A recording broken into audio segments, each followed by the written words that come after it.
당신 자신을 위한 책에 관한 모든 이야기 장첸 공선생의 Check Yourself. 네, 여러분 반갑습니다. 장첸 공선생의 Check Yourself.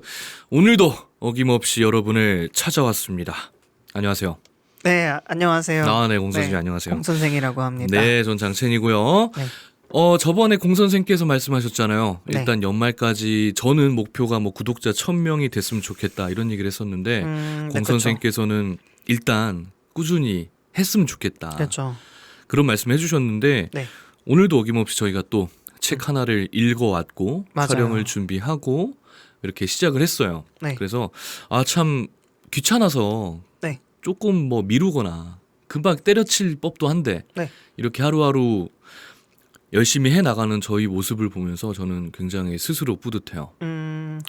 저도 사실 저희가 얘기하는 걸 좋아해서 이제 시작한 거잖아요. 어떻게 그렇죠. 보면. 네, 수다 떠는 거 좋아하는데 이 수다 떠는 것들이 이제 기록된다는 거 자체가 되게 뭔가 재밌고 좋더라고요. 네. 그래서 이게 들으시는 분들도 우리의 이 재미를 좀 알아주시면 좋겠다 이런 욕심도 좀 생기기도 하고 저는 아직 사실 지난 편은 보지 못했습니다. 네. 근데 이제 지지난 편까지는 들으면서 되게 재밌는데 나만 재밌나요? 좀 들어주십시오, 여러분. 재밌어요. 네. 오늘 머리를 좀 살짝 다듬고 왔는데 깔끔해졌어요. 미용실 선생님께서 네. 제가 이런 얘기를 했어요. 이런 거 한다고. 네. 그랬더니 뭐 구독, 좋아요, 알림 설정 이런 거 하시나요? 막 네. 물어보시더라고요. 그래서 네. 저는 약간 그런 거 안 한다. 저희는 약간 채널 성격이 그렇게 막 이렇게 방방 뛰는 데가 아니다 보니까 맞아요. 그런 걸 잘 안 하는데 요즘 추세를 보면 좀 해야 되나 싶기도 맞아요. 하고. 해야 돼요, 여러분. 구독 이 추천 동영상에는 막 네. 17,000건 이렇게 나오더라고요. 네. 근데 이제 클릭률이 네. 거의 뭐 1%대 이렇게 되다 보니까 그래도 뭐 조회수도 100, 200 나오는 건 정말 감사합니다만 여러분 저희 좀 참고 듣다 보면 굉장히 양질의 정보와 맞아요. 좀 생각해 볼 수 있는 아주 깊은 이야기들 맞아요. 수두룩하기 때문에 여러분 구독 한번 눌러주시고 좋아요도 한 번씩 눌러주신 다음에 댓글도 댓글도 써주시고요. 제발 좀 써주세요. 저희 계속되는 컨텐츠 업로드도 기다려주시면서 함께하면 뭐 저희의 생각과 지식도 올라감과 동시에 여러분들의 좀 생각할 수 있는 사고의 확장 뭐 이런 것들을 기대해 볼 수 있기 때문에 여러분들께도 참 좋은 채널이 아닐까 싶습니다. 맞아요. 저는. 그리고 저희 컨텐츠 올라가는 날짜도 아예 픽스 됐잖아요. 그렇죠? 그렇죠. 네. 목요일 저녁 8시 8시 6시에 올려봤는데 한 3주 정도 네. 이게 그 시간대 볼만한 채널은 아니잖아요. 그쵸. 뭐 퇴근 시간대나 혹은 집에서 저녁 먹을 그런 시간인데 맞아요. 그 시간대 좀 보기는 애매하다 싶어서 시간을 조금 늦춰봤어요. 근데 그거는 뭐 크게 상관없고 어차피 다들 자기 전에 보실 것 같으니까 그래서 저번에 채널 그 해시태그 있잖아요. 네. 거기다 ASMR을 추가해서 넣어봤습니다. 그래요? 네. 뭔가 유의미한 변화는 없었지만 네네. 앞으로 이제 또 더 큰 네. 수확을 가져오기를 기대하면서 일단 넣어봤는데 오늘도 역시 ASMR 모드로 여러분과 함께 해볼까요? 이거 하면 이탈하신다니까. 그래요? 요때? 딱 요때쯤? 이때. 5분쯤? 이때 저도 뒤로 갈까 말까 했었어요. 내가 네. 따로 ASMR 채널을 예전에 해본 적이 있는데 진짜요? 거기는 뭐 내가 신경 안 쓰고 냅둬도 네. 뭐 그냥 생겨요. 네. 구독자 조회수가 그냥 올라가요. 뭐 야간 시간대. 근데 책을 통짜로 읽는 거는 저작권법에 위배된다. 그래서 때려친 적이 한 번 있었는데 그런 게 있군요. 그때도 책을 약간 이런 식으로 읽었거든요. 네. 양과 강철의 숲. 좋다고 난리가 났었어 그때. 여러분들도 맞아. 취향은 여러 가지가 있으니까요. 이게 그런 취향인 분들이 많이 얻어 걸렸으면 좋겠네요. 어쨌든 뭐 죄송합니다. 저도 이렇게 말할까요? 야 근데 둘 다 그러면은 듣는 사람 답답해가지고 속 터질 것 같아. 네. 그렇게 얘기하진 않겠습니다, 여러분. 네, 저도 안 그럴 거예요. 한 번씩 이렇게. 저는 촬영에 대해서 뭔가 얘기하고 싶은 거는 뭐 달라진 거 없나요? 뭐가? 달라진 게 이제 속으로 하나 밖으로 하나 있는데요. 네. 제가 항상 촬영할 때 검정색 티를 입었어요. 근데 오늘 처음으로 네이비 색깔을 한번 입어봤습니다. 어. 네, 저 스스로는 굉장히 밝아진 느낌인 거고요. 네. 그리고 두 번째로는 제가 여기에 원형 탈모가 생겼어요. 이게 왜 생긴 거예요, 네, 대체? 스트레스를 받았나 봐요. 이것 때문에? 네, 이거 아니 내가 아니라 이것 때문은 아니지만 요즘에 스트레스가 좀 생겼나 봐요. 그래서 최근 주사도 맞고 이제 네. 약도 먹고 있는데 이런 변화가 생겼습니다. 여러분 좋은 혹시 변화네요. 좋은 변화인가요? 아유, 원형 탈모가 생기셨다면 지체하지 마시고 병원을 꼭 찾아보시는 게 이게 더 커질 수도 있고 낫지 않을 수도 있다고 합니다. 선생님 뭐래요, 병원 가니까? 선생님이 스트레스성이라고 하고 피 검사도 해봤는데 간 수치가 높대요. 아하. 근데 뭐 다른 이제 뭐 유전적으로 탈모가 생길 것에 대한 것들은 일단 안 나왔고 간 수치가 높으니 술 좀 그만 먹어라. 그래요. 네. 우리 저번에도 얘기했잖아요. 끊으라면 끊을 수 있다며. 그쵸. 근데 내가 2부에 뭐라 그랬어? 도박 못 끊는 사람들의 특징이 나 언제든 끊을 수 있다라고 하는 거라고. 저 언제든 끊을 수 있어요? 이러니까 못 끊는 거야. 그 간 수치가 맞아요. 올라가고 어제도 먹었거든요. 머리에 사실. 빵꾸 나고 막 그러는 네. 거예요. 그래서 머리를 위해서 머리카락을 위해서라도 이제 좀 진짜 술을 줄여봐야 될 것 같아요. 저도 네. 저도 불과 어제 먹었는데 네. 오늘 아침에 오늘 촬영하지 말까 이 생각했다. 진짜요? 왜요? 너무 피곤해가지고. 피곤해서. 네.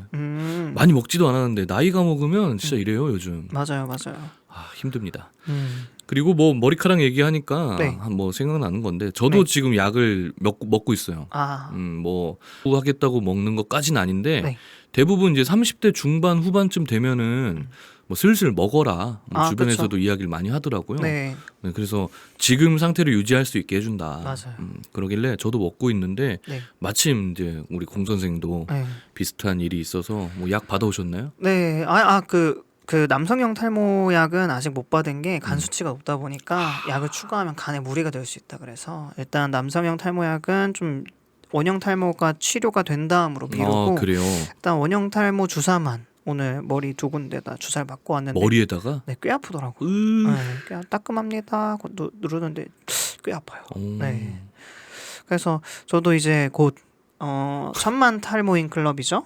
그래요? 네, 거의 1000만이라고 제가 알고 있는데 이야. 예전에 왜 그 탈모를 보험에 적용시키냐 마냐 이게 어. 대선 주제 왔다 갔다 했었을 때 네. 1000만 탈모인이라고 들었었던 것 같아요. 음. 정확한 수치는 잘 기억이 안 나지만 그 정도로 진짜 많은 분들이 갖고 계신 질병 중에 하나고 이게 전혀 부끄러워하실 필요가 없습니다, 여러분. 네, 혹시 탈모를 갖고 있거나 진행된다 생각하시면 언제든지 병원에 꼭 가시게. 네. 왜 우리 이 얘기를 이렇게 심각하게 이렇게 하고 있는 거야? 근데 약간 이게 진짜 병이에요, 저.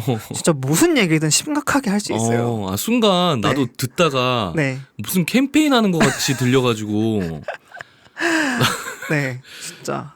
근데 진짜 심각해요. 아닙니다. 지금 너무 심각하게 생각하면 또 안 되나? 이런 성격 때문에 이제 자꾸 이렇게 네. 빠지는 거 아닐까? 그럴 수도 있어요. 네. 근데 뭐 헝거 뭐 다 이제 후두둑 빠진 다음에 새 거 이제 좋은 거 난다고 생각하시고 앞으로 치료 열심히 받으시기 바랍니다. 맞아요. 네. 다른 얘기 뭐 엄청 했네요. 또 할 얘기 있으세요? 미리 좀 다 해놓으세요. 책 얘기하기 전에. 아니요. 저는 딱히 없는 것 같고 네. 원래 이제 책 얘기를 좀 해볼까요? 하실 거예요? 또 하실 얘기 있으신가요? 뭐 다음 영상에 하도록 하죠. 오케이, 알겠습니다. 뭐할 얘기 엄청 많죠 우리. 네. 근데 뭐 이거 들으려고 들어오신 분들이 아닐 수도 있으니까. 맞아요. 그래서 근황은 뭐 요 정도로만 하고 이제 네. 책 얘기를 한번 해보도록 하겠습니다. 그래요. 오늘 저희 벌써 6번째 책입니다. 벌써 그렇게 됐죠? 네, 진짜 네. 빨라요. 네. 저번 에피소드 때 2권을 해치운 게 좀 컸어요. 그래서 네. 6건이 됐죠. 네. 그렇게 뭐 수량을 좀 늘려나가는 그런 효과가 있었다. 음, 자, 어떤 책입니까? 오늘 제가 소개해드릴 책은 양과 강철의 숲이라는 책입니다. 네, 판타지 소설 같네요. 그쵸. 뭔가 책 색감이라던가 표지도 그렇고 제목도 그렇고 네. 뭔가 판타지 소설스럽지만 판타지 소설은 아니라는 거 먼저 실망스럽군요. 알려드리고. 판타지 소설 좋아하시나요? 진짜 기대했는데. 진짜요? 양과 강철의 숲, 네. 빵 두둥퉁, 이야 해가지고 막 어. 사람들 막 바이킹으로 뛰어나오면서 양 타고 나와가지고 오. 강철 여러분- 도끼로 막 이렇게 아우. 여러분도 혹시 이런 걸 기대하셨다면 그런 얘기는 아닙니다. 뒤로 가게 하세요. 네, 그런 건 아니고요. 약간 양가 강철의 숲 하니까 저는 오히려 그런 게 생각났어요. 강철의 연금술사 이런 거 있잖아요. 네. 뭔가 강철이라는 단어를 잘 쓰진 않으니까. 그쵸, 그쵸. 근데 이제 소설의 뜻 먼저 얘기를 해드리고 가자면 이제 양과 강철의 숲이 의미하는 바는 네. 피아노입니다. 피아노. 피아노 이제 그랜드 음? 피아노 여러분들 보셨는지 모르겠지만 뒤에 부분을 열어보시면 안에 이제 피아노 건반을 눌렀을 때 해머가 현을 움직이면서 이렇게 탕 튕기면서 소리가 나잖아요. 그렇죠. 그렇죠? 그것들을 이제 거기 안에 있는 재료들을 재료들의 원재료라고 해야 될까요? 그쵸? 네네네. 펠트의 원재료가 이제 양이고 네. 그 안에 있는 해머라던가 이런 것들의 원재료가 강철이니까 그런 것들로 이루어진 숲이다 해서 피아노를 얘기하는 겁니다.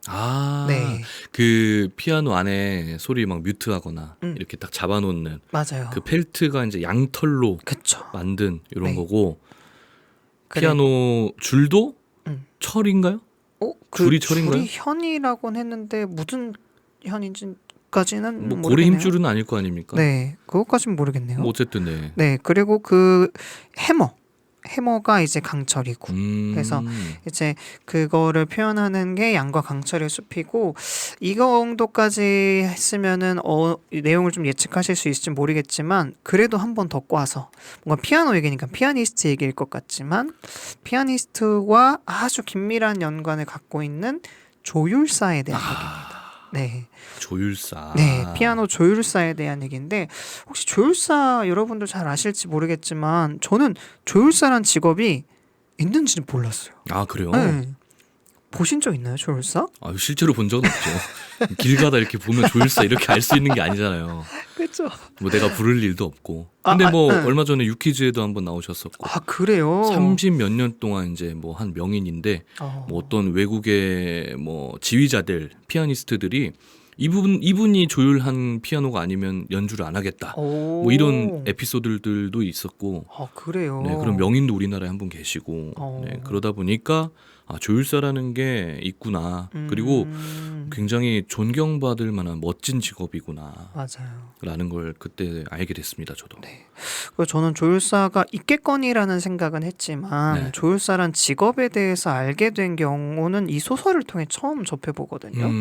그래서 조율사가 무엇을 하겠냐? 뭐 조율을 하겠죠. 근데 그렇죠. 그 이외의 얘기들을 조금 알게 된 소설인 것 같아요. 그래서 뭐 그렇지만 또 그렇다고 해서 조율사가 무엇을 하느냐에 대한 얘기는 또 아니에요. 네. 소설이죠? 네, 소설입니다. 그래서 주인공이 조율사가 되기로 결정을 했고 좋은 조율사가 무엇이고 네. 그 좋은 조율사가 되기 위해서 어떤 노력을 해나가는지 그런 과정을 담은 소설입니다. 네, 그래서 저는 이 책을 굉장히 좋아해요. 이미 한번 읽었던 책이고요. 네. 그리고 친구에게 추천을 받았었어요. 그 친구에게 추천을 받았는데 후배였습니다. 후배가 이제 형이랑 정말 잘 어울리는 소설 같아 라고 소설을 추천해줘서 네. 저도 이제 그 추천을 받고 책을 읽었는데 네. 저는 이 책을 통해서 진로를 결정했습니다. 진로요. 네, 진로. 조율사가 되기로 하신 겁니까? 아니요, 그건 아니고요. 네. 네, 이분이 겪고 있는 고민 같은 것들을 저 스스로 책을 읽으면서 해답을 찾다 보니까 네. 뭔가 나도 한번 해봐도 되겠구나. 나도 이런 쪽으로 이런 쪽이라는 게 조율이 아니라 꼭 제가 원하는 것을 해보기 위해 노력을 해볼 수 있겠구나 라는 생각을 했습니다. 이때쯤 이 책을 읽었을 때가 제가 한 3, 4학년이라 대학교 3, 4학년 때라 네. 이제 진로를 고민해야 되는 시기였었어요. 근데 그럴 때죠. 그때 한참 갖고 있었던 질문 중에 하나가 좋아하는 건데 박봉이야. 박봉이야. 이것과 네. 제 전공을 살려서 제가 잘하는 것들뿐만 아니라 전공을 살려서 전공과 관련된 직무를 선택하면 이제 어느 정도 생활을 영위할 수 있어. 이 두 가지 선택지에 놓였을 때 이 책을 접했습니다. 그랬을 때 나도 좋아하는 거를 좀 느리더라도 네. 꾸준히 앞으로 나아가다 보면 좋을 것 같다라는 생각을 해서 저는 이 책을 읽게 되었습니다. 그래서 저와 같은 고민을 하고 계시거나 혹은 내가 꿈을 이루고 싶은데 중간에 조금 힘들고 어려워서 고민하고 계시는 분들이라면 이 책이 정말 잘 맞을 것 같아요. 네, 일단 소설이 어렵진 않아서요. 여러분들이 읽으면서 스트레스 받을 일은 없지만 그래도 소설에서 주는 질문이라던가 울림이라던가 혹은 문체가 너무 따뜻하고 좋아서 그래서 읽으시면서 위로를 받으실 수 있을 것 같다는 생각을 했습니다. 좋은 책이네요. 네, 단순히 뭔가를 선택하는 것도 중요하겠지만 결국에는 이 책을 통해서 나는 어떤 가치관을 갖고 있는 거지? 라고 혼돈에 빠진 사람들도 어느 정도는 길잡이 역할을 해줄 수 있는. 맞아요. 왜냐하면 뭐 좋아하는 일과 네. 잘하는 것들에 대한 고민이라는 게 단순히 내가 지금 뭘 하고 싶냐를 이야기하는 게 아니고 좀 나중에 아주 오랜 시간이 지난 뒤에 내 모습은 어떤 모습이었으면 좋겠다라는 생각을 또 가지고 있어야만 할 수 있는 거잖아요. 맞아요. 그런 점에 있어서 우리 공 선생은 또 어떤 생각들을 하게 됐는지 네. 오늘 또 이야기를 많이 해주시길 바라겠습니다. 좋습니다. 양과 강철의 숲 얘기가 좀 궁금하시죠? 엄청 궁금하네요. 네, 양과 강철의 숲은 주인공이 도무라라는 사람입니다. 도시입니까? 도무라. 성은 잘 모르겠는데 저번에 그 도시들 중에 하나 아닙니까? 도라지요? 네, 아. 도요토미. 그러게요. 또 도시네. 네, 무슨 도무라인지는 모르겠지만 도무라군이라는 분이 주인공이세요. 일본 사람이네요. 그쵸, 일본 소설이니까요. 일본 소설이에요? 네. 작가가 일본인입니까?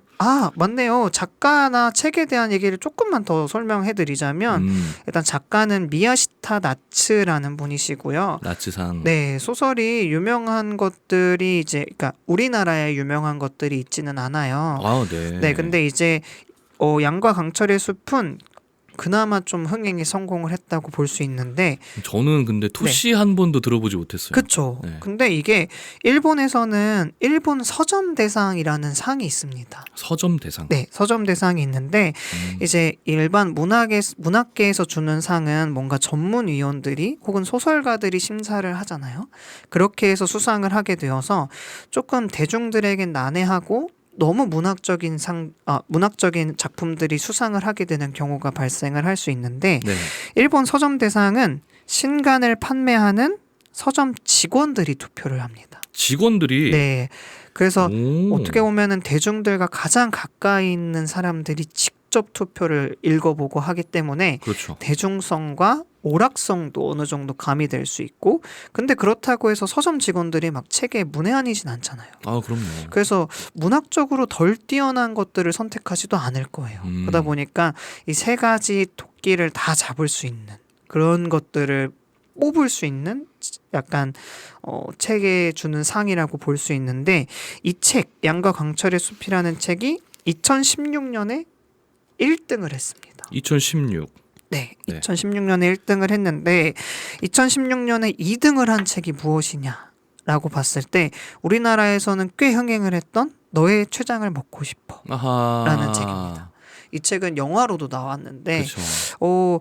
그래서 2위를 했던 그 책은 우리나라에서 꽤 흥행을 했지만 1위를 했던 양과 강철의 숲은 일본에서는 어떤지 몰라요. 근데 우리나라에서는 아까 장치님이 말씀하셨던 것처럼 진짜 처음 들어보시는 분이 많을 거예요. 맞아요. 네. 그래서 오늘은 제가 이 소설을 꼭 추천해드리고자 이렇게 가져오게 됐습니다. 이것도 애니화 됐으면은 네. 제목에 속는 사람 되게 많았겠다. 그럴 수도 있겠네요. 너의 최장도 제목이랑 약간 내용이 주는 갭이 되게 컸잖아요. 맞아요. 그래가지고 근데 그건 애니화가 돼서 넘어왔기 때문에 흥행을 좀 더 탄력을 받았던 맞아요. 것 같은데 네. 이거는 진짜 완전 처음 들어봐요. 그래서 저희 채널이 줄 수 있는 게 사실상 정보의 전달보단 뭔가 이렇게 나의 취향을 공유하면서 서로 거기에 대한 얘기를 나눠보고 이런 것들을 이제 시청자, 청취자분들께 전달하는 거잖아요. 그래서 조금 유명했던 책은 조금 벗어나서 이제 제가 꼭 추천해드리고 싶은 책으로 넘어왔습니다. 잘하셨어요. 양과 강철의 숲이라는 책을 한번 소개해드리도록 하겠습니다. 네, 그럼 시작을 해보도록 하겠습니다. 미야시타인가요? 미야시타. 네, 미야시타 나츠 선생님의 양과 강철의 숲 시작하도록 하겠습니다. 알겠습니다. 이야기는 도무라군이 고등학교 때 시절로 돌아가요. 음. 이제 이 도무라는 부탁을 잘 받는, 그냥 누가 뭐 시키면 부탁을 받아주고 하는 뭐 그런 되게 뭔가 몸이 건조하고 뭔가 일생에 기대도 없고 그냥 딱 뭔가 저 같은 사람이었어요. 네. 이랬는데 뭐 꿈도 없고 하고 싶은 것도 없고 그냥 남아서 하숙집에 혼자 사는데 그게 들어가기 싫어서 방과 후에 학교에 혼자 남아 있었습니다. 근데 이제 선생님이 부탁을 하는 거예요. 아니나 다를까. 도무라군, 오늘 4시에 손님이 오기로 했는데 그 손님을 맞이해서 체육관으로 안내를 해줘. 그분은 조율하시는 분이야. 이렇게 소개를 해줍니다.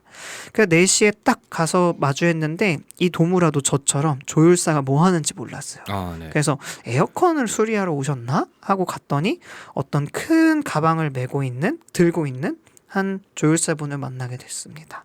그래서 그분을 체육관으로 안내를 해드리고 근데 피아노만 있으면 된다고 말씀을 하시길래 그때 돼서야 피아노를 조율하시는 분이구나 라는 걸 깨닫고 그냥 소개를 해드리고 이제 가려고 자리를 옮기면서 뒤로 처벅처벅 걸어가는데 이때 조율을 하셨던 분 이름이 이타도리라는 조율사님이십니다. 이타도리? 네. 들어봤는데. 그래요? 최근에 본 만화 주인공일 거야. 아 그래요? 네. 이타도리가 이제 편의상 그냥 호칭을 뺄게요. 이타도리가 이제 피아노를 도롱 연주하는데 그때 도무라군이 갑자기 뒤로 확 돌아보고 놀라게 돼요. 어떻게 이 소리를 낼 수 있지? 그러니까 이타도리가 조율을 하는 소리 하나하나에 반응을 하게 돼요. 온몸이 반응을 하고 그때 뭔가 세상이 확 열리게 되고 무언가에 뭔가 매료되는, 그래서 결국엔 도무라군은 이타도리 군이 아니죠. 이타도리를 따라서 조율사가 되겠다는 다짐을 하게 됩니다. 그 한 번의 조우로 인하여. 맞아요. 조율샤. 네, 그 체육관에서 한 번 딱 조율을 하는 그것을 목격했는데 뭔가 나도 조율사가 돼야겠다라는 딱 다짐을 한 거예요. 그래서 이런 경험이 저는 되게 신기한 경험이라고 생각하거든요. 그렇겠죠. 하지만 신기하지만서도 누구에게나 있을 수도 있겠다라는 생각을 해요. 그래서 꼭 내 진로가 아니더라도 뭔가 누가 멋지게 피아노를 연주하는 거 보고 나도 피아노 쳐야겠다. 약간 이런 생각 많이 하잖아요. 그래서 혹시 장채님도 이렇게 무언가에 매료되어서 네. 뭔가 몰두하진 않더라도 뭔가 시도해본 경험이 있으신지 궁금하네요. 비슷해요, 이 친구랑. 진짜요? 네. 물론 우리 비도파민형 인간인 공 선생께서는 그런 경우 아예 전무후무합니까? 네, 거의 그렇습니다. 그래요? 네. 뭐 그 뭔가를 보고 그래도 가수들의 뭐 이런 걸 네. 좀 보고 감동을 받아서 네. 나도 저렇게 하고 싶다 하는 생각도 해본 적 있을 거 아니에요. 그쵸. 그런 생각은 했습니다. 근데 네. 이걸 이렇게 이제 빡 오는 그런 느낌은 아니었다. 맞아요. 저는 음악을 시작하게 된 계기가 네. 비디오 하나 보고였어요. 네. 그 12살 때. 네. 제가 12살 때면은 1999년일 텐데 네. 이때까지는 아직 그 일본 문화에 대한 전면 개방 이런 게 이루어지지 않았었나 아니면 좀 초창기여서 약간은 그렇게 좀 쉬쉬하면서 하던 때였나 정확히 기억은 안 납니다. 근데 그 친척 형들이 그 형들도 음악을 하고 있어요. 그때도 했었고 어느 날 다락방에 올라가서 비디오를 보자고 하는데 네. 다락방에 올라가서 비디오를 보자는 그 말이 얼마나 설레요. 와, 나도 드디어 이런 걸 보는구나 하고 비디오를 딱 틀었는데 엑스제팬 아세요? 네, 알죠. 그 도쿄돔 콘서트 비디오를 보여주는 거예요, 저한테. 근데 그걸 보자마자 네. 완전히 빠져들었어요, 난 진짜. 그래서 그날부터 지금까지 음악을 하고 있는 거예요, 저는. 그날에 뭐 저렇게 되고 싶다까지는 아닌데 네. 그냥 저게 너무 멋있고 네. 나도 해보고 싶다. 나도 하고 싶다. 라는 생각을 그때부터 해서 뭐 열심히 했죠. 뭐 열심히도 하고 뭐 대충 한 적도 있었고 근데 뭐 직업으로 삼을 것까지는 아니었는데 네. 그런 경험은 저는 그때가 처음이었던 것 같아요. 99년도.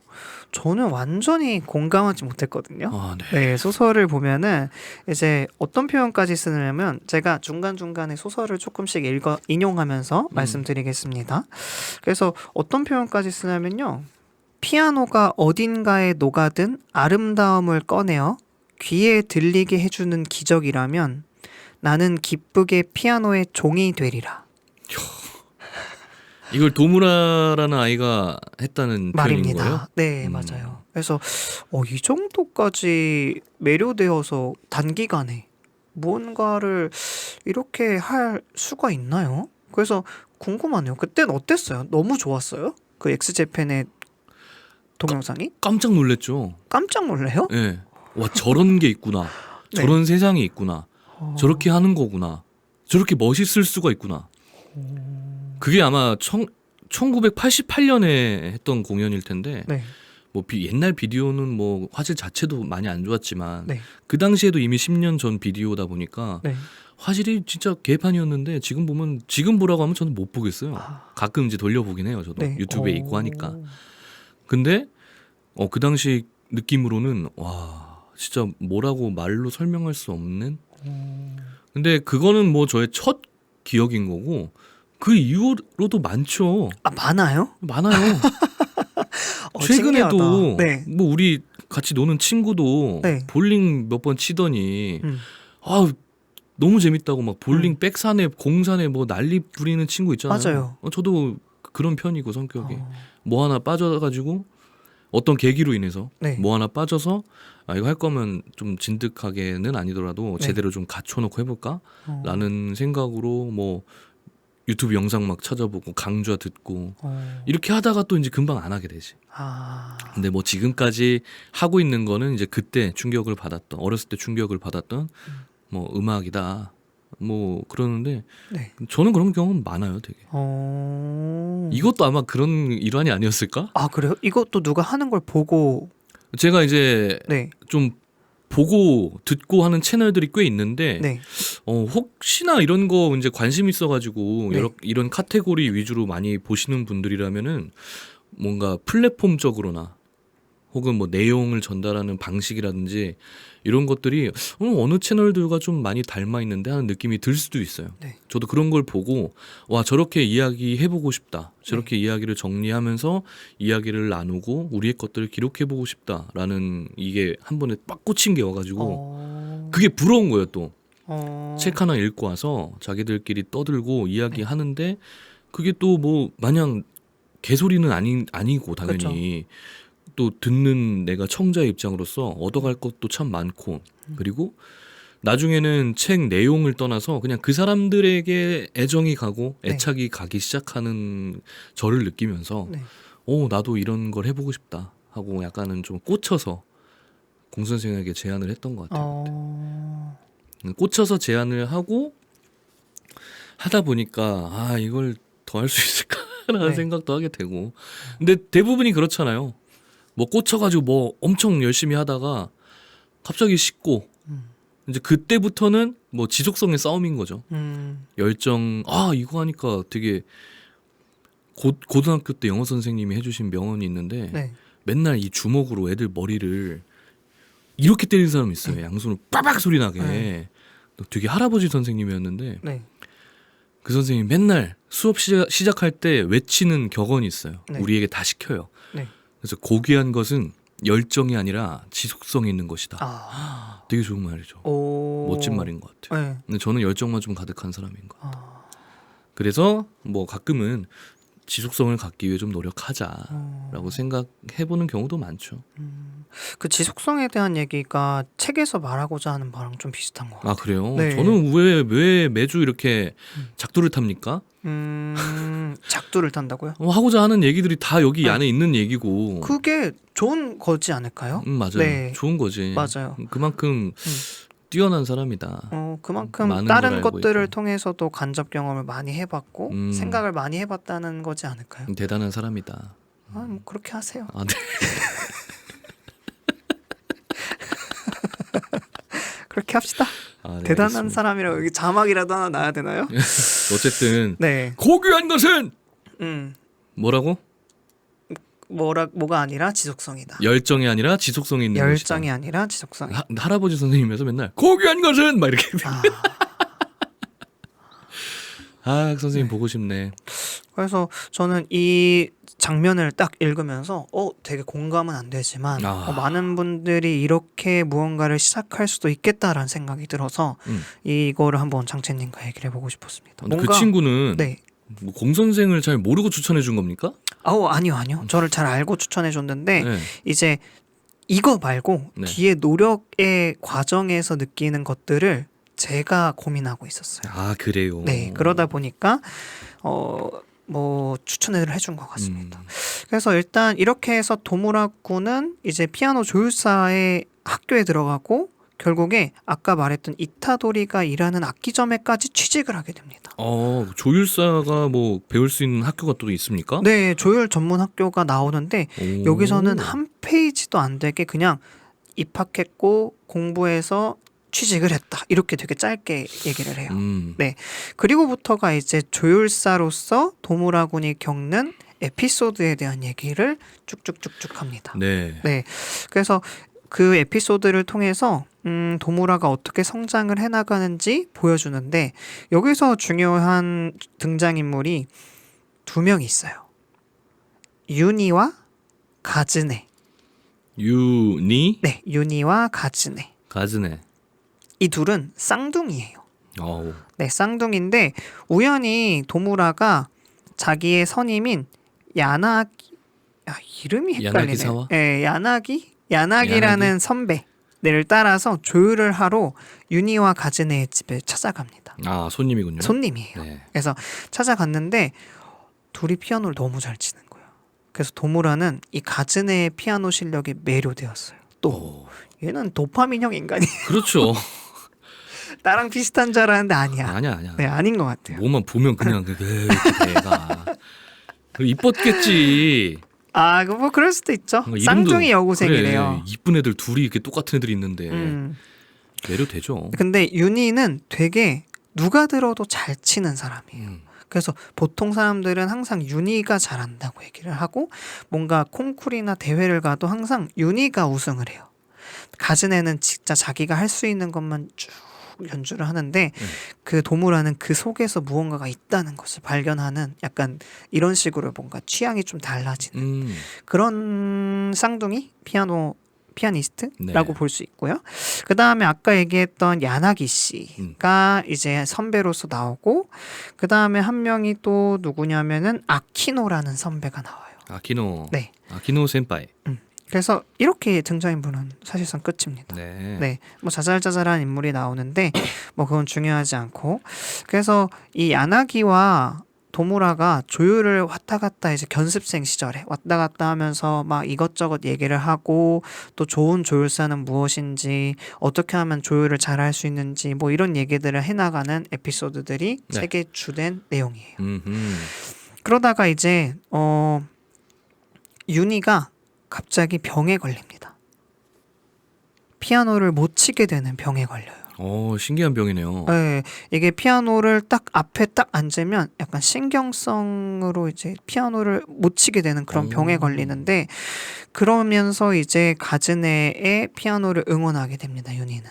그러면서 윤희도 자기는 조율사가 되어서 가즈네의 피아노를 조율해주겠다. 뭐 이런 꿈을 안게 되는데 그래요? 네. 되게 금방 회복하네. 아니요. 여기서도 이제 또 회복하는 과정에서 또 이야기들이 있습니다. 좀 걸려요? 네, 좀 걸려요. 네.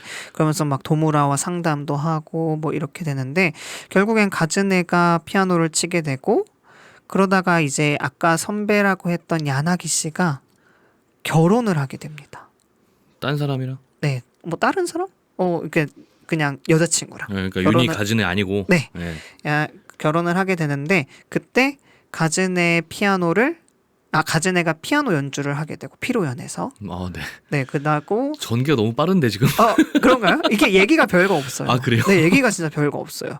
그러니까 막 어떤 집에 가서 조율을 했고 또 거기서 뭘 느꼈고 어떤 집에 가서 조율했고 거기서 뭘 느꼈고 이런 것들인데 네. 그런 것들을 다 뛰어넘고 이제 이야기의 마지막 쯤에 가면 야나기 씨가 결혼을 하고 벌써 마지막이에요? 네 얘기 별거 없죠. 저희 시간이 지금 아직 좀 아, 좀 남았나요? 많이 남았는데. 아, 괜찮습니다. 아, 괜찮아요. 그래요? 이게 개괄적으로 한번 훑고 더 아. 자세하게 또 얘기를 할 게 있어요. 놀랬잖아요. 아닙니다. 그래서 이제 결혼을 하게 되고 네. 가즈네가 피로연에서 피아노를 치게 되고 거기서 도무라 군에게 조율을 부탁합니다. 어우. 그래서 자기가 정말 좋아했던 피아니스트인 가즈네의 피아노를 조율하면서 뭔가 하나 더 깨닫고 더 높은 곳으로 나아가고자 하는 그런 욕심을 갖게 되는 그런 이야기로 이제 책은 마무리가 돼요. 아, 그게 끝이에요? 네, 별거 없죠. 가즈네는 왜 지 언니한테 부탁을 안 하고? 아, 윤희는 아직 피아노를 못 치게 된 지 얼마 안 돼서 아. 네, 그래서 이제 또 아까 얘기했다시피 학교를 가야 되고 또 수습기가 겪어야 되잖아요. 그런 것들을 겪지 못했다 보니까 윤희는 그냥 멀리서 응원만 하게 되고 가즈네는 피아노를 멋지게 치고 이제 네. 소설이 마무리가 되는데 되게 심플하죠, 여러분. 와, 네.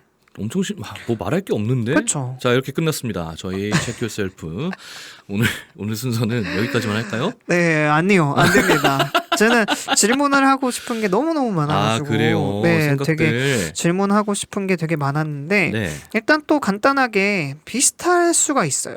비슷할 수가 있는데 저는 그런 생각을 했어요. 조율사가 피아노를 조율한다고 해서 그러니까 뭐가 그렇게 다를까? 뭐가 다른가? 이런 생각을 했거든요. 어떻게 생각하세요? 달라요. 진짜요? 다르대요. 아, 느껴본 적 있으세요? 제가 어떻게 느껴봐요? 근데 네. 그건 확실히 있어요. 네. 이게 뭐 조율이라는 행위 자체가 튜닝이잖아요. 네. 그래서 뭐 저도 악기를 하니까 네. 튜닝을 매번 이제 제가 하고 뭐 이렇게 하는데 음. 이제 드럼은 약간 좀 피아노에 비하면 네. 투박한 튜닝이다 보니까 맞아요. 뭐 차이가 크게 이렇게 날 수는 있는데 네. 좀 더 섬세하게 좁혀 들어가면 피아노 튜닝도 어쨌든 그 조율사의 생각이 들어간다고 하더라고요. 네. 그 생각이 들어가고 네. 그 연주자의 이 같은 노트를 쳐도 그거 아세요 혹시?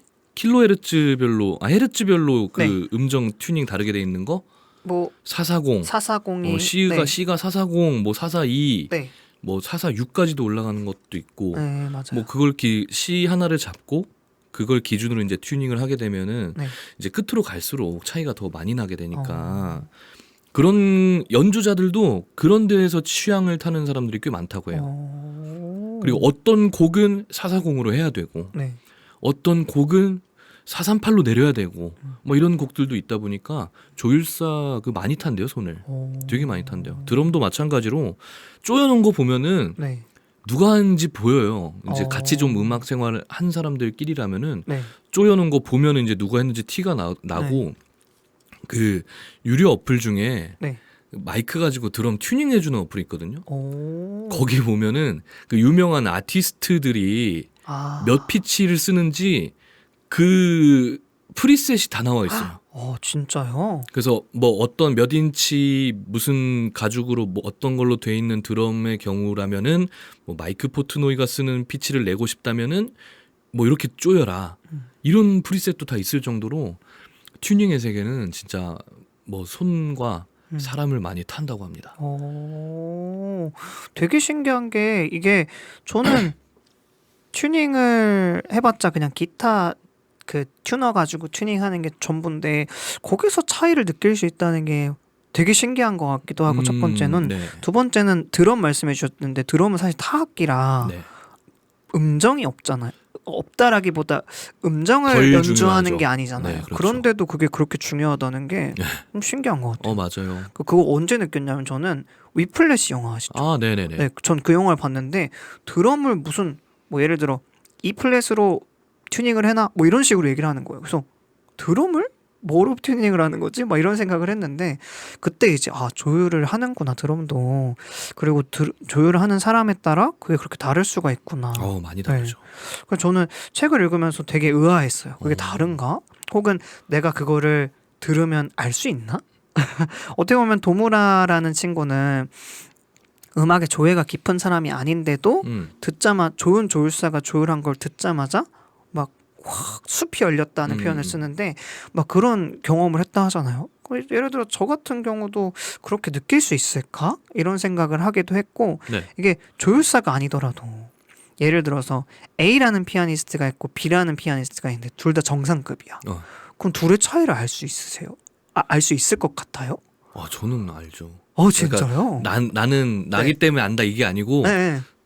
많이 들어보면은 네. 그런 거 있잖아요. 뭐 연주자들만의 스타일이나 이런 거. 어. 지휘자들도 마찬가지고. 진짜요? 근데 이거는 뭐 저는 뭐 재능이 있기 때문에 딱 들으면 압니다. 이런 게 아니고 많이 들어봐서 아는 거예요, 저는. 저는 클래식을 많이 들어봤기 때문에 네. 이 같은 뭐 행진곡이라도 누가 지휘를 하면은 어디가 좀 더 세고 다이나믹의 차이도 분명히 지휘자에 따른 다른 거고 이제 그런 것들이 존재하지 않으면은 연주자의 이제 뭐라 해야 될까요? 연주자의 그 스타일에 따라서 네. 조금 달라지다 보니까 물론 막 15분 넘어가는 교향곡 같은 데서 뭐 차이를 인지해라 하고 말한다면 당연히 어렵겠지만 뭐 어떤 피아니스트는 뭐 피아니시모 내려갈 때 진짜 안 들릴 정도로 연주한다거나 뭐 누구는 들리게 연주한다거나 뭐 이런 차이가 다 있기 때문에 그것도 뭐 유튜브 댓글 보시면은 네. 또 이제 전문가들이 그렇게 많아 우리나라에 다 분석해서 다 써놨어요. 써놓은 거 누구 이제 밑에 또 이제 딱 어떤 사람들이 아니라고 하고 있고 막 싸움도 일어나고 그런 댓글 보는 것도 재밌죠. 신기하다. 그런 거를 뭔가 알면 네. 더 시야가 넓어지는 기분이잖아요. 뭔가 하나를 그렇죠. 봐도 더 재밌게 볼 수 있게 맞죠. 되잖아요. 그래서 저도 그런 귀를 좀 갖고 싶다. 뭐 이런 생각을 했었던 것 같아요. 되게 신기한 경험이네요. 관심 차이 아닐까요? 그게 좀 전 슬퍼요. 그래요? 네, 저도 관심이 없었던 건 아니고 네. 관심을 가지려고 억지로 노력을 해봤던 경험. 네. 너는 이거 그거 아세요? 그 기자가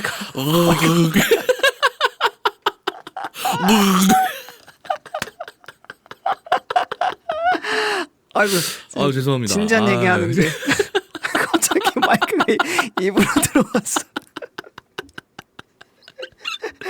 아, 네, 관심 차이라고 하면 슬픈 게 저도 네. 관심을 가져보려고 노력도 했고 네. 관심을 안 가진 것도 아닌데 저에겐 그런 능력이 없거든요. 능력? 뭐랄까 능력이죠 어떻게 보면. 그래요? 네, 그러니까 재능까지는 아니다. 음. 능력이 없어요. 그러니까 능력이 쉽게 안 불어난다가 정답일 것 같아요. 뭐 진짜 엄청나게 진짜 매일같이 들으면 그럴 수도 있겠죠. 그래서 제가 너무 요행을 바라는 건가? 요행. 그냥 그래프로 보면 음. 공 선생은 약간 이렇게 올라가는 그래프가 아닐까. 저는 완전 반대거든요. 네, 우리는 모든 게 반대이듯이 그렇죠. 저는 진짜 이 뭐라 해야 되지? 이걸 X축을 시간으로 놓는다면 네. Y축을 실력으로 잡아볼까요? 네. 그러면은 이런 느낌이에요 저는. 이런 느낌. 뭘 해도 네. 초반에 되게 잘해. 그러니까 초반에는 그냥 남들보다 잘해. 네. 근데 정확히 중반 가면은 네. 남들보다 못해져요. 왜냐면 초반에 치고 나가서 좀 되네 네. 이 생각 때문에 그 다음 단계를 가고 싶지 않아야 해요 저는. 드럼도 그거 깨는 거 정말 오래 걸렸어요 저는. 그래요. 네. 근데 그만큼 좋아했었고 네. 그만큼 열정 있게 그리고 지속성을 갖고 했던 게 거의 뭐 유일한 활동이 그게 아니었나 저는. 근데 어느 이상 수준이 벽이라는 게 생기잖아요. 네. 그러면은 뭐 물론 많은 것들이 그렇겠지만 예체능 음악 쪽은 특히 내가 이제 시간 대비 뭐 노력하는 실력 이런 걸 그래프로 그리면 항상 계단식이라고 얘기하잖아요. 네. 어느 정도는 내가 정말 일진일퇴도 없이 계속 머무르는 것 같다가도 계속 노력하면은 어느 날 갑자기 한 단계가 상승해 있고. 근데 저는 이 단계 상승하는 걸 되게 못하는 것 같아요. 벽을 깨는 거를. 그래서 이게 책에서도 도무라가 같은 고민을 하면서 네. 야나기에게 물어보기도 해요. 네. 그래서 혹시 내가 하는 것이 헛되다고 느낀 적이 없냐고 뭐 이런 걸 질문하기도 합니다. 그랬더니 도무라는 헛된 게 뭔지도 잘 모르겠다고 얘기를 하는데 그래서 책에서는 무슨 얘기를 해주냐면요. 네. 헛되다는 생각을 해본 적이 없냐고 도무라에게 물어보는데 아까 이렇게 올라갔다 쭉 내려가는 그래프라고 하셨잖아요. 그랬을 때 내가 해왔던 노력이 좀 헛되다고 생각했던 적 뭐 이런 적은 없었나요 그러면? 헛되다? 네. 그 그래프만 놓고 얘기하면은 네. 저는 그 앞부분에서 노력을 전혀 하지 않았기 때문에 이게 내려가도 헛되다라고 인식하지 않았어요. 내가 안 한 거지. 그리고 그런 것들이 뭐 분야별로 관심 있는 뭐 영역별로 되게 많은 활동을 하고 살잖아요. 네. 다 반복되니까 이제 아는 거야 나도. 음. 아 나는 이 여기까지는 되게 잘할 수 있겠다. 지금이 나의 전성기다. 근데 이 다음에 뭔가 어려운 게 생긴다면 그냥 하기 싫어요 나는. 안 해. 그래요? 그래서 헛되다라고 생각해 본 적은 없는 것 같은데 나는. 저는 요즘에 좀 느껴요. 그래요? 저는 결국에 이제 무언가를 선택해서 꾸준히 걸어 나가고 있는데 거의 한 3년이 흘렀죠? 3년 코로나랑 겹쳤으니까 3년 정도 흘렀는데 요즘에 뒤돌아보면은 뭔가 이룬 것도 없고 그렇다고 흥미가 예전만큼 있는 것 같지도 않고 막 그러면서 여태까지 시간을 되게 헛되이 쓴 건 아닌지 혹은 지금까지 내가 이뤄놓은 게 다 헛되지 않았나? 뭐 이런 생각을 요즘에 하고 있어요. 그래서 굉장히 좀 힘든 시간. 그래서 원형 닮았거든요. 아, 뭐 그런 것 같은데 저는 이게 되게 무섭더라고요. 네. 그래서 시간은 되돌릴 수 없잖아요. 네. 헛되다는 건 사실상 뭐 재활용이 안 되는 뭔가 재생이 불가능한 느낌을 갖고 있는 단어인데 저 스스로 계속 제 노력이나 제 결과들을 헛된 건 아닌가 하는 의문을 갖다 보니까 저는 되게 힘들더라고요. 근데 이런 질문을 예전에도 했으니 후배가 저에게 이 책을 선물해 준 건 아닐까 싶기도 한데 네. 책에서는 어떤 얘기를 해주냐면요.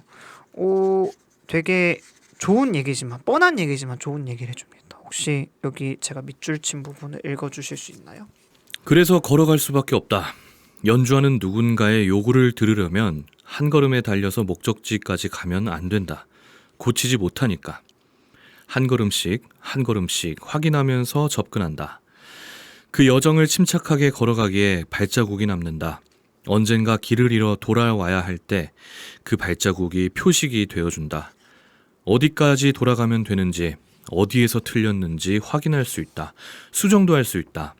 누군가의 요청을 듣고 다시 해보는 것도 가능하지 않을까? 수도 없이 고생하고 어디에서 어떻게 틀렸는지 전부 자신의 귀와 몸으로 기억하고 그러면서도 목표로 하는 그곳을 향해 가니까 연주자의 희망을 듣고 이루어줄 수 있다. 네. 뻔한 얘기네요. 뻔한 얘기죠. 근데 저는 이런 얘기에 좀 위로를 받는 것 같아요. 뭔가 걸어가도 된다, 뭐 천천히 한 걸음씩 하면 된다라는 게 이제 알잖아요. 모를까요, 사람들이? 몰라요. 그런가요? 제 기준으로 봤을 네. 때 안다라는 건 음, 이런 글에 이거 써 있는 텍스트를 안다는 게 아니고 음. 이걸 알기 때문에 이걸 실천할 수 있어야 나는 아는 거라고 생각해요. 아, 그래서 모르는 거예요. 모르는 거. 그럼 저는 모르나 봐요. 모르는 거죠. 네. 그래서 이거를 좀 시도해 봐야겠다라는 생각을 사실 이 책을 처음 접했을 때도 했는 것 같은데 지금도 똑같은 고민을 하는 거 보면 저는 아직까지 잘 모르는 것 같아요. 그래서 저는 좀 두려워요. 그래서 이 책에서 저는 스스로 위로를 많이 받았던 것 같아요. 네. 네, 그러다 보니까 이런 거 말고도 또 뭐 예를 들어서 그런 고민도 합니다. 내 실력이 늘지 않으면 어떡하지? 예를 들어 헛되진 않았어. 근데 꾸준히 했었는데도 결국에 늘지 않으면 어떠지? 이런 고민을 또 도무라군이 하게 되는데 이런 생각에 대해서는 어떻게 생각하세요? 그런 생각을 해보신 적 있나요? 있죠. 네. 근데 제가 아까 말씀드렸다시피 네. 그 시작이 저는 1999년이라고 했잖아요. 네. 그 이후로 이미 내 몸으로 증명을 했다고 해야 되나? 증명? 체득을 했다고 해야 되나? 아, 하면 느는구나. 네. 라는 거를 깨달았기 때문에 네. 글쎄요. 다른 것들도 그때처럼 그렇게 하면 되지 라는 생각을 갖고 있습니다. 그래서 안 늘면 어떡하지? 라는 생각을 잘 안 해요. 저 창업 준비한다 했잖아요. 네. 뭐 물론 모든 창업자들이 물론 장밋빛 미래만 그리는 게 좋은 건 당연히 아니겠지만 그래도 저는 뭐라 해야 될까요? 좀 분석적으로 네. 나는 이런 장점이 있기 때문에 내 이걸 살려서 이렇게 하면은 망하진 않을 거야. 그리고 뭐 망하는 케이스를 많이 또 봤기 때문에 네.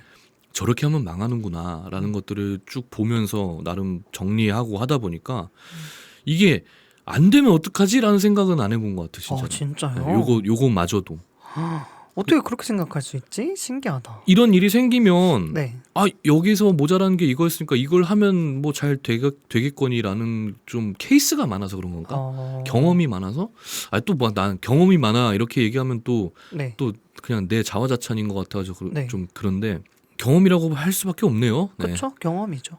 그 물론 이제 어떤 한 분야에서 네. 내가 가보지 않은 길에서 새로 뭔가를 하는 데는 또 경험이 당연히 없을 수도 있지만 그렇죠. 뭐 어려움에 부딪히면 그냥 일단 내가 죽었다 생각하고 하는 게 답이고 뭐 이런 어려움이 생긴다 하면 뭐 물어볼 수 있는 사람도 주변에 많고 이것도 제가 뭐 사람을 살면서 쌓아온 경험이다 보니까 저는 약간 좀 일찍 시작한 게 도움이 많이 된 것 같아요. 뭐든 다 일찍 시작했다 보니까 뭐 경제 활동이나 뭐 이런 그냥 사회적 활동이나 다 일찍 시작해가지고 그래서 그런 걱정을 더 안 하는 것 같아요. 뭐 성격적으로도 분명히 있겠지만 안 되면 어떡하지? 안 늘면 어떡하지? 라는 생각을 하기 전에 안 늘면 내 잘못이지. 안 늘면 내가 안 한 거지. 그래서 저는 뭐 좀 다른 사람들한테 쉽게 말하는 경향이 있지 않나요? 공 선생한테도 예전에 한번 그런 적 있을 거예요. 맞아요. 맞아요. 뭐 음악적으로 뭐가 이렇게 안 돼서 고민이 많다. 안 한 거지 씨 그냥 이렇게 한 적이 있는데 근데 저는 제 경험상으로 해도 안 되는 건 거의 좀 없다고 생각해요. 하필 또 어제 고 정주영 회장의 일화를 막 이렇게 보다가 네. 옛날에 새만금 위에 서산 방조제 있잖아요. 방조제 네. 거기 간척 사업을 하는데 현대가 한 거야. 근데 방조제라는 게 이제 끝에서부터 이렇게 해서 땅을 메꿔 가지 않습니까? 네. 이 경계를 만든 다음에 근데 마지막에 여기를 막아야 되는데 이게 좁으면 좁을수록 유속이 너무 세니까 그리고 그쵸. 우리나라 서해는 그 조차가 되게 크잖아요. 네. 그래서 유속이 항상 엄청 강해요. 아. 여기에 뭘 해도 안 되는 거야. 네. 흙을 뭐 돌을 다 때려 박아도 다 쓸려 나가는 거지. 네. 그래서 정주영한테 막 이제 사람들이 얘기를 한 거예요, 임원들이. 네. 그랬더니 이제 정주영 특유의 그거 있잖아요. 젊은이 그래서 해봤어? 이렇게 얘기하더니 그 현대에서 안 쓰는 유조선 네. 그걸 가져와 가지고 거기다 막아버리고 거기다 가라앉혀 버린 거야. 배를 이만한 거를. 그랬더니 막히더라. 그러니까 뭐 어려움은 있고 네. 시간은 걸릴 수 있고 뭐 그럴 수는 있겠지만 하면 다 되지 않나라는 생각은 저는 아직까진 제 머릿속을 지배하고 있어요. 하면 다 되지 않나? 그리고 제가 뭐 요즘 잘 안 되는 것도 다 내가 안 해서 그런 거고 뭐 했더니 되더라 하는 일들이 좀 많았기 때문에 네.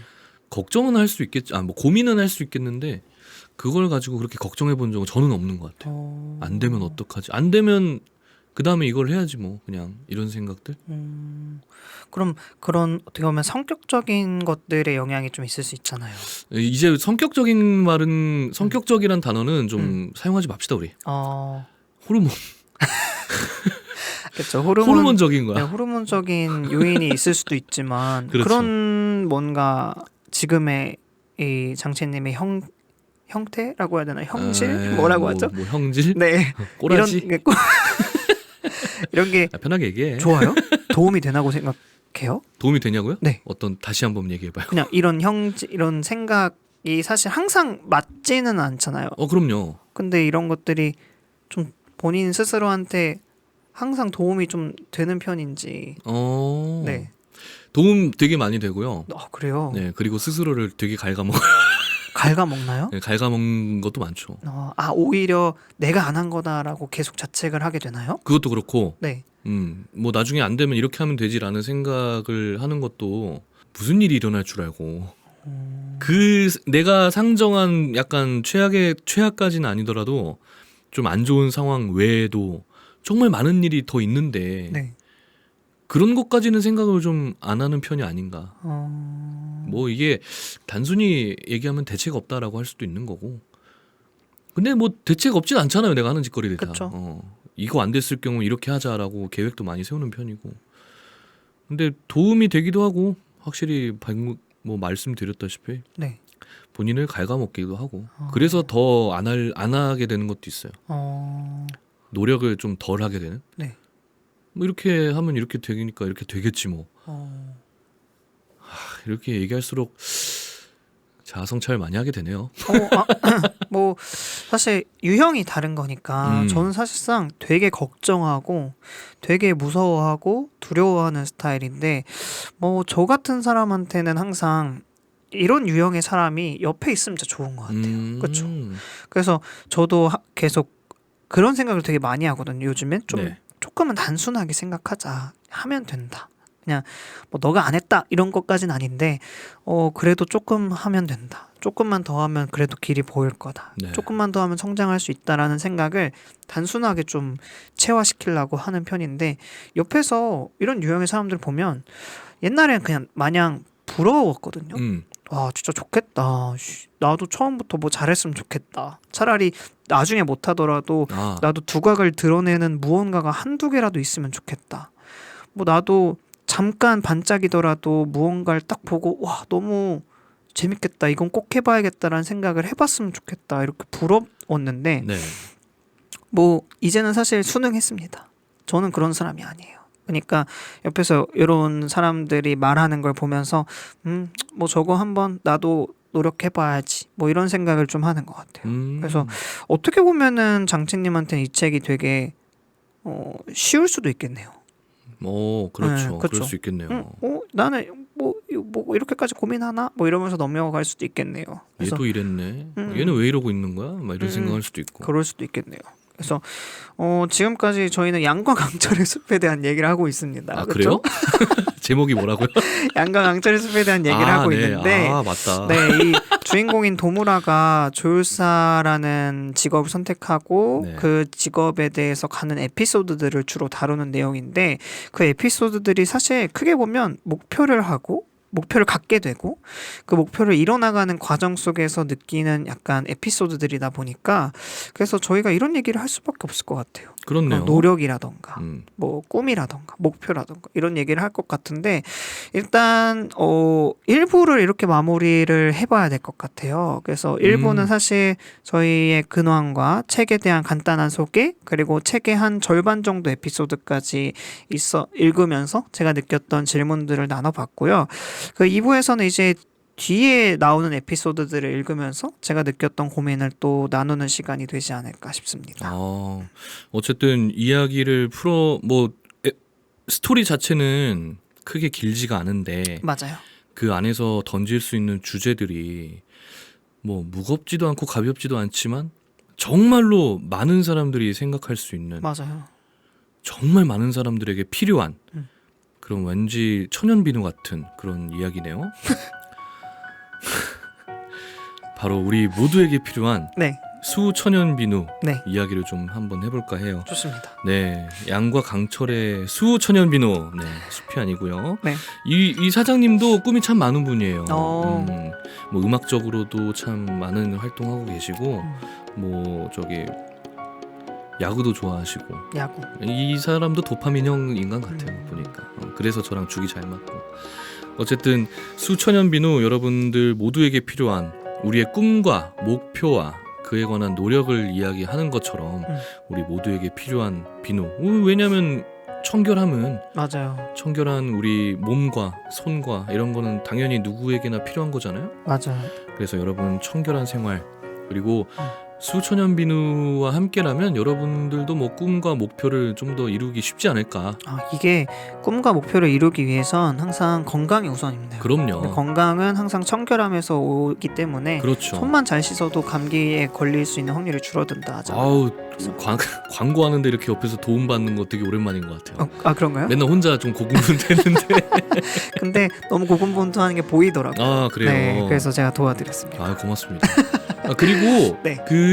뭐라 해야 될까요? 뭐 우울감 혹은 나태함을 좀 깨기 위해서 네. 우리 생활을 좀 약간 루틴화 시키는 게 되게 중요하다고 하잖아요. 네, 그렇죠. 뭐 집 항상 치워놓고, 네, 뭐 샤워 항상 꼭 하고 네, 그런 생활을 영위할 때 역시 네. 수천연 비누가 있다면 네. 조금 더 내 일상을 루틴화 시키고 더욱더 좀 밝고 에너제틱한 그런 생활을 할 수 있게 될 겁니다. 네. 안 되면 말고요. 네, 어쨌든 수천연 비누였습니다. 네. 자, 그러면은 뭐 1부는 여기서 네. 마무리하도록 할까요? 네, 2부에 어떤 얘기 해주신다고 하셨죠? 2부에서는 이제 제가 중간 정도까지 에피소드에서 느꼈던 것들을 얘기 나눴으니까 네. 이제 후반의 에피소드들에 대한 얘기들을 할 텐데 네. 거기서는 이제 똑같이 노력에 대한 과정에 대해서 얘기를 할 거고 그리고 궁극적인 저희의 목표나 혹은 그 무엇을 어떻게 이뤄나갈지 뭐 혹은 그 목표에 대해서 어떻게 바라볼지 뭐 이런 얘기들을 한번 나눠볼 것 같은데 뒤에 있을 내용도 재밌을 테니까 여러분 2부도 꼭 들어봐 주시면 감사하겠습니다. 그렇습니다. 1부에서는 노력에 관한 이야기를 좀 주로 했다면은 2부에는 그 노력 이후에 오는 것들에 관한 이야기를 좀 해보도록 할게요. 자, 그러면은 다음 편도 꼭 함께 해주시길 바라겠고요. 구독하고 좋아요 꼭 눌러주시고요. 네. 네, 그 여기는 미용실에 써니 원장님께서 구독 좋아요 이런 거 꼭 얘기하라고 네. 하는 게 좋겠다고 이야기를 해주셨어요. 진짜 우리나라 최고의 미용사. 오호. 정말 최고. 오. 최고의 미용사. 오! 뒤집어 아니, 놓으셨고 머리카락을 머리가 뒤집어 놓으셨다. 이러면 안 되는 거 아니에요? 미안합니다. 네. 그 뒤집는 시술 이런 거 잘하시니까. 근데 이건 광고 아닙니다. 네. 이거는 어떠한 그런 것도 받지 않았어요. 자, 어쨌든 뭐 1부 여기까지 하도록 하겠습니다. 여러분 다음 시간에 뵙겠습니다. 감사합니다. 저도요.